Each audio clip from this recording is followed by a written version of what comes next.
मुख्यमंत्री देवेंद्र फडणवीस यांनी सुद्धा या शाई फेकेच्या घटनेची दखल घेतलेली असून गायकवाड यांच्यावर शाई फेकणाऱ्या आरोपींवर योग्य ती कारवाई केली जाईल असं आश्वासन स्वतः मुख्यमंत्र्यांनी दिलेलं आहे। यावर विजय वडेट्टीवार यांनी सुद्धा प्रतिक्रिया दिलेली आहे आणि इतरही काही प्रतिक्रिया या संदर्भात आलेल्या आहेत, आपण त्या देखील पाहूया।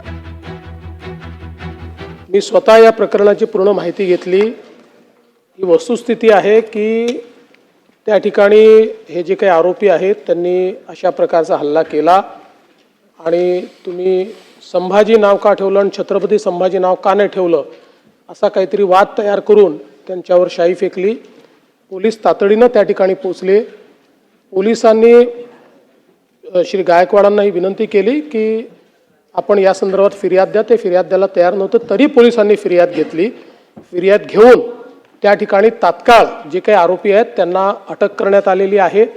अद्यापही आरोपी पोलिसांच्याच ताब्यामध्ये आहे, कुठलेही त्यांना त्या ठिकाणी सोडण्यात आलेलं नाही। यामध्ये जी काही घटना घडलेली आहे त्यानुरूप जी काही शिक्षा करावी लागते किंवा त्या संदर्भात जे काही कलम लावावे लागतात ते कलम लावून या संदर्भात योग्य ती कारवाई केली।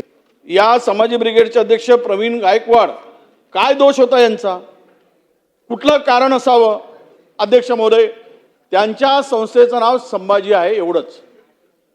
या कारणामुळं आता अनेकांनी आपले नाव बदलून संभाजी ठेवले आहेत। त्यांना मारहाण झाली का?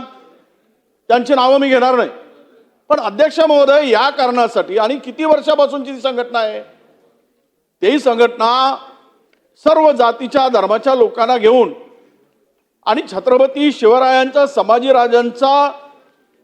संभाजीराजांच्या एकूण संपूर्ण त्यांच्या कार्यावर काम करणारी, त्यांच्या विचार प्रणालीवर काम करणारी संघटना। अध्यक्ष महोदय, काहीच कारण नव्हतं, कुठलंही कारण नाही की त्याला मारहाण करण्यासाठी, कुठलंही कारण नव्हतं की त्याला काळं फासण्यासाठी, पण ज्या पद्धतीनं त्या ठिकाणी हा कार्यक्रम होता। अध्यक्ष महोदय, माननीय मुख्यमंत्री महोदय इथे आहेत, त्यांच्याकडे गृहखातं आहे, आम्हाला त्यांच्याकडे विनंती आहे की असे कार्यक्रम होतात त्यावेळेस कुठलाच पोलीस बंदोबस्त तिथे नव्हता। तो पोलीस बंदोबस्त का नव्हता तिथे? आणि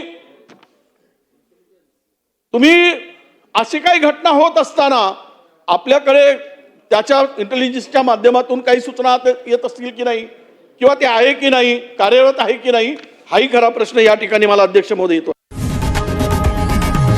लोकशाही मराठी ऐका, पहा, जागरूक रहा।